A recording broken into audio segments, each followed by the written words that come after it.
ये कहानी है सदी के महान वैज्ञानिक की, जिनकी सकारात्मक सोच ने दुनिया बदल डाली। हमारी सबसे बड़ी कमजोरी हार मानना है। सफलता प्राप्त करने का सबसे साधारण तरीका है एक और बार कोशिश करना और कोशिश करते रहना। दोस्तों, ये कहना है महान वैज्ञानिक थॉमस एल्वा एडिसन का। आज थॉमस एल्वा एडिसन को भला कौन नहीं जानता। वह बहुत बड़े वैज्ञानिक थे। उन्होंने अपने पूरे जीवन काल के दौरान बहुत सारे आविष्कार किए, जैसे बिजली का बल्ब, इलेक्ट्रिक मशीन, भाप से चलने वाली गाड़ी को बिजली से चलाया। ग्रामोफोन का आविष्कार भी एडिसन की ही देन है। इसके अलावा भी एडिसन ने बहुत सारे आविष्कार कर दुनिया को चौंका दिया। दोस्तों, उन्होंने अपने पूरे जीवन काल में 1093 आविष्कार करके एक विश्व रिकॉर्ड बना दिया।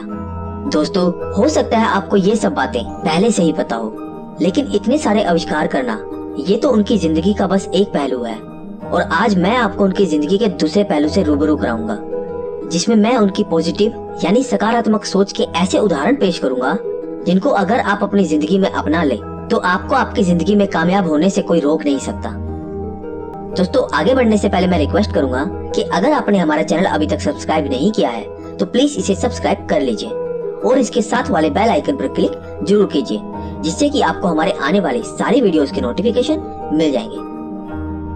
दोस्तों, थॉमस एल्वा एडिसन का जन्म 11 फरवरी सन 1847 को अमेरिका में हुआ था। उनके पिता का नाम सैमुअल एडिसन और माँ का नाम नैन्सी एलियट था। और एडिसन अपने माता पिता की 7 संतानों में सबसे छोटे थे। जब एडिसन थोड़े बड़े हुए तो उनके माता पिता ने उनका एडमिशन एक स्कूल में करा दिया, लेकिन कुछ दिनों बाद स्कूल से शिकायतें आने लगी। दरअसल होता यह था कि एडिसन टीचरों से इतने सवाल पर सवाल पूछा करते थे कि सभी तंग हो जाते और समझते कि ये शरारती व उद्दंड बच्चा है। यहाँ तक कि घर के बाहर लोग इनको मंदबुद्धि बालक समझने लगे और घर पर इनकी खूब शिकायतें आने लगी, क्योंकि उनके सवाल कुछ इस तरह के होते थे कि यदि पक्षी हवा में उड़ सकते हैं तो आदमी क्यों नहीं उड़ सकता। वो बचपन से ही काफी जिज्ञासु थे। हर चीज के पीछे छिपे हुए राज को जानने की कोशिश करते रहते थे। वो जो कुछ भी जानते थे या सोचते थे उस विषय पर अपना प्रयोग शुरू कर देते थे। इस कारण लोग उन्हें सनकी और पागल कहते थे, पर वो लोगों की परवाह किए बगैर अपने प्रयोगों में जुटे रहते थे। और एक बार तो उनकी एक सोच ने लोगों को इतना हैरान कर दिया कि सभी को वास्तव में लगने लगा कि वो पागल हैं और सनकी भी, और अपने पागलपन में कभी भी कुछ भी कर सकते हैं। दोस्तों, हुआ यूं था कि उन्होंने लोगों के मुंह से सुना हुआ था कि पक्षी कीड़े मकोड़े खाते हैं, इसीलिए वो हवा में उड़ते हैं। तब उन्होंने इस प्रयोग को करना चाहा और जिज्ञासावश उसका सत्य जानने के लिए वो सुबह सुबह एक पार्क में चले गए और वहाँ से ढेरों कीड़े मकोड़े पकड़कर एक जार में बंद करके ले आए और उसका एक घोल बना लिया और इस घोल को अपने दोस्त को पिला दिया, यह जानने के लिए कि दोस्त पक्षी की तरह उड़ता है या नहीं। पर इसका नतीजा उल्टा निकला और दोस्त हवा में तो उड़ा नहीं, बल्कि उसकी हालत खराब हो गई और तबीयत बिगड़ गई। और इस बात पर उस दिन एडिसन की खूब पिटाई हुई और उन पर पाबंदियां भी लगाई गई। फिर एक दिन की बात है जब वो स्कूल से घर आए और अपनी माँ को एक कागज देकर कहा कि यह टीचर ने दिया है। और जब माँ ने वो कागज देखा तो वो एक चिट्ठी थी, जिसे पढ़कर माँ की आंखों में आंसू आ गए। तो एडिसन ने अपनी माँ से पूछा कि इसमें क्या लिखा है माँ। आंसू पहुंचकर माँ ने कहा कि इसमें लिखा है कि आपका बेटा बहुत होशियार है और किसी जीनियस से कम नहीं है, लेकिन हमारा स्कूल लो लेवल का है और टीचर भी बहुत ट्रेंड नहीं है, इसलिए हम इसे नहीं पढ़ा सकते। इसे अब आप स्वयं शिक्षा दें। दोस्तों, जिस समय एडिसन की आयु मात्र 9 वर्ष थी, तब उनकी माता ने उन्हें प्रारंभिक विज्ञान की एक पुस्तक दी थी, जिसमें बताया गया था कि रसायन विज्ञान के कुछ प्रयोगों को घर पर कैसे करें।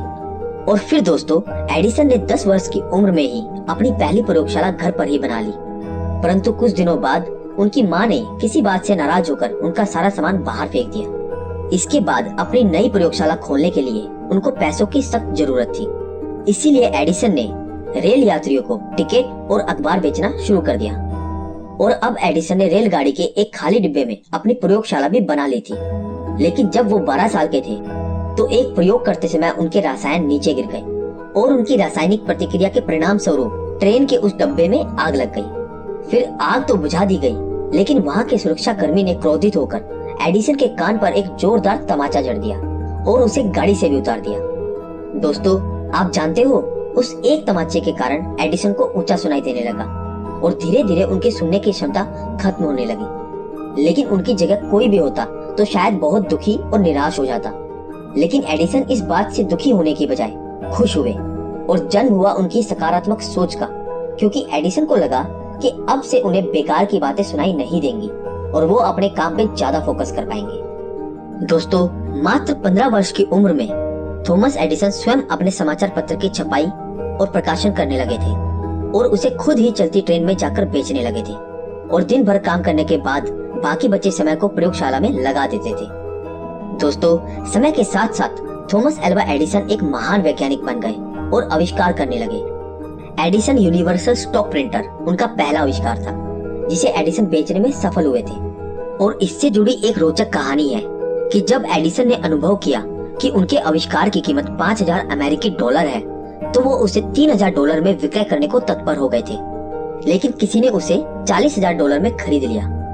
दोस्तों, आज की तारीख में उसका मान लगभग 7,50,000 डॉलर है, यानी लगभग 5 करोड़ रुपए के बराबर है।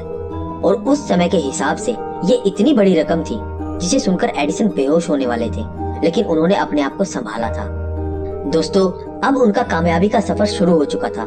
इसके बाद उन्होंने एक के बाद एक आविष्कार करना शुरू कर दिया और उनके किए हुए आविष्कारों में सबसे बड़ा आविष्कार है इलेक्ट्रिक बल्ब। दोस्तों, जैसे ही शाम होती है और अंधेरा होता है तो हम तुरंत बल्ब चालू कर देते हैं और चारों तरफ उजाला हो जाता है। लेकिन क्या कभी आपने सोचा है बल्ब कैसे बना होगा?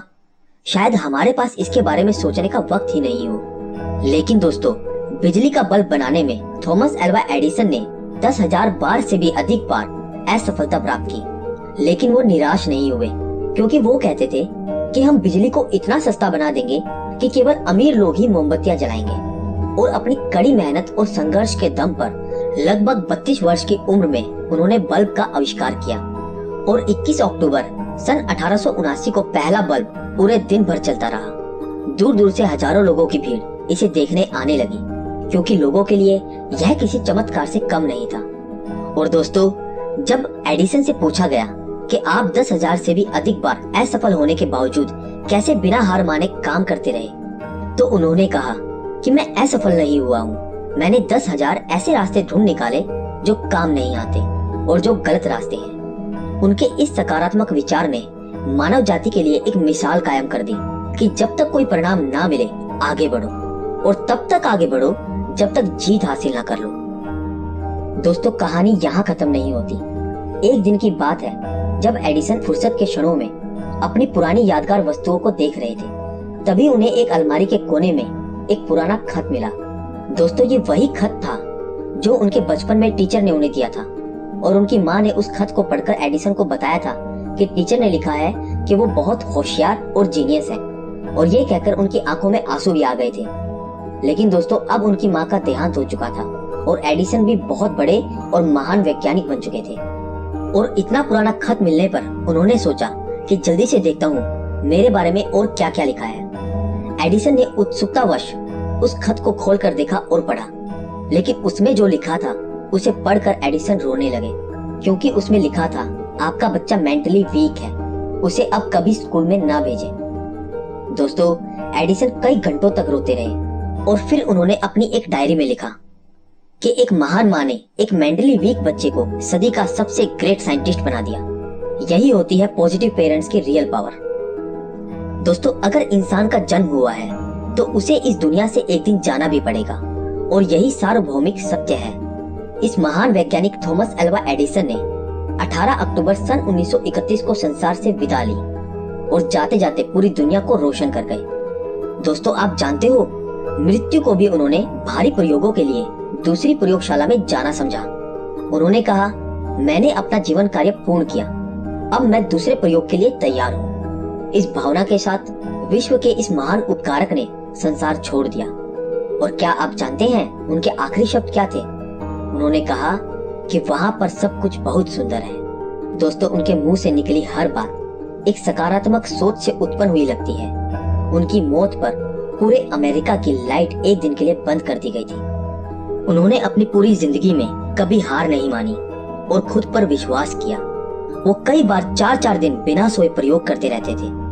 दोस्तों वो मानते थे कि उनकी सफलता का राज है कि उनके लैब में कोई घड़ी नहीं है। दोस्तों वो अक्सर कहा करते थे कि मैंने अपने जीवन में कभी एक दिन भी काम नहीं किया, वह सब तो मेरे लिए मनोरंजन था। लेकिन आप और मैं, हम सब जानते हैं कि वो अपने इस मनोरंजन में इस दुनिया को क्या क्या दे के चले गए। दोस्तों आज के लिए बस इतना ही, और ये चैनल अभी नया है तो इसे सब्सक्राइब जरूर कर लीजिए। और दोस्तों अगर आपको वीडियो अच्छी लगी तो इसे लाइक और शेयर करना ना भूलें। Thanks for watching.